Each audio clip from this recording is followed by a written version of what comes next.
Usted ha retratado múltiples escenarios muy tristes, muy pavorosos de la guerra en Colombia. ¿Qué puede explicar que en Colombia sí haya trapeado tanto con la dignidad del ser humano? Yo creo que eso se lo debemos a la mezquindad con la que la clase política de Colombia ha tratado a su gente, y especialmente a la gente de las regiones y a los campesinos, porque este es un país que todo lo ha estratificado. Este es un país clasista y es un país racista. Se nos olvida que esos que están allá en las montañas y en las veredas son los que producen el alimento, son los que conservan a veces los bosques, y esos mismos fueron los que pusieron los hijos para todos los ejércitos.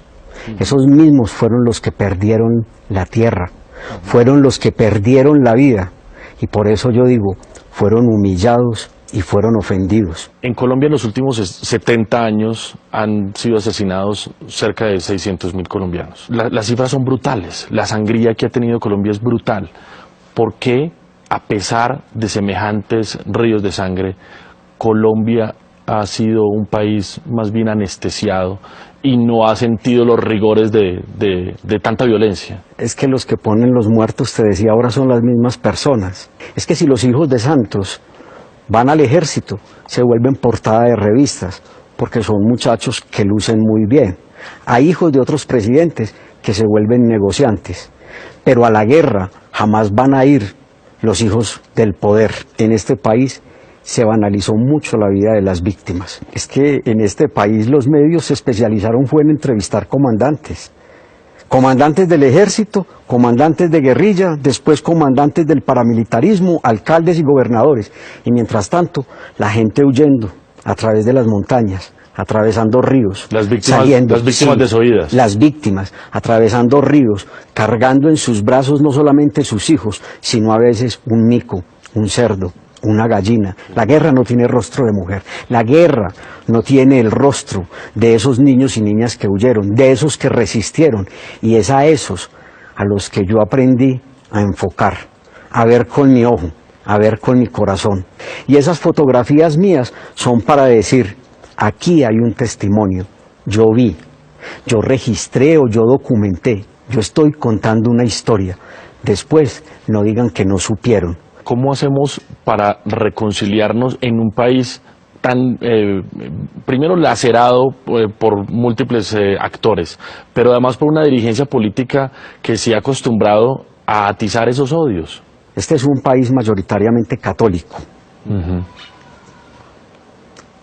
Soldados, policías, guerrilleros, paramilitares y los muchachos de las bandas, todos utilizan símbolos religiosos. Pero es que este es un país que no cumple no solamente el quinto mandamiento, el de no matarás, sino que es un país en el que se roba, porque no hemos entendido que la educación es parte de la decencia, y que más importante que la física y la matemática es la decencia y es la humanidad. Y cuando te planteo eso, es que no es solamente la clase política.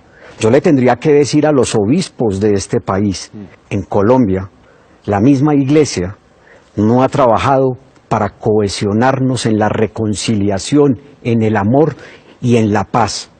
Estos días en la exposición fotográfica, una persona con mucha formación entró y empezó a mirar la exposición y se quedó perplejo, y le dijeron que yo era el fotógrafo, y se acerca y me dice, dígame, ¿todo esto es en Colombia o esto es de otros países en guerra?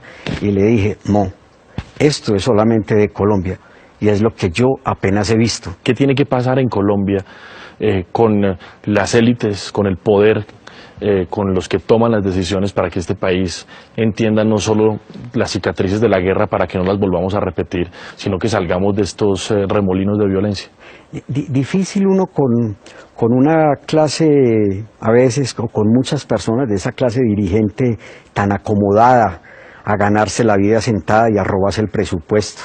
A los que no hay que meter a la cárcel, yo los colocaría a prestar un año de servicio social en las comunidades más apartadas de Colombia, a que vayan a sembrar la tierra y entiendan lo que es producir plátano, maíz o yuca en regiones apartadas, a que entiendan lo que es tener un hijo enfermo y no tener un lugar de salud donde los puedan atender. De una forma digna. Sí, de una forma digna, exactamente.